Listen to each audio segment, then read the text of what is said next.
மகேஷ் இது பையனா பொண்ணா? எது தங்கம்? இது அது பையன்டா. அது அந்த எருமை உங்ககிட்ட இருக்குது. இது அதோட அம்மா.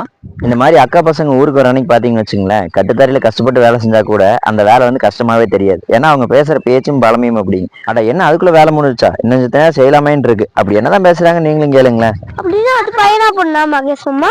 அது எது தங்கம்? அதுவும் பையன். அது இதனோட அண்ணா. ஓ, அங்க இருக்கிறதெல்லாம் பூரா அண்ணா, அங்க இருக்கிறது பூரா பையனா பொண்ணா? எல்லாமே பையன். சின்ன பையனா இருக்கும் போது இருப்புல ஒரு மாடெல்லாம் இருந்துச்சு. அது வளர்க்கணும்னே போய் முட்டுது. முட்டுதா?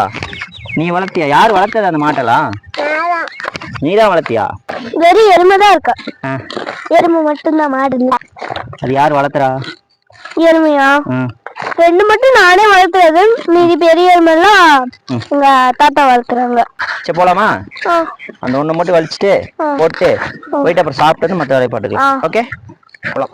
இந்த மாதிரி அனுபவம் உங்களுக்கும் இருந்ததுன்னா மறக்காம கமெண்ட்ஸ் சொல்லிட்டு போங்க.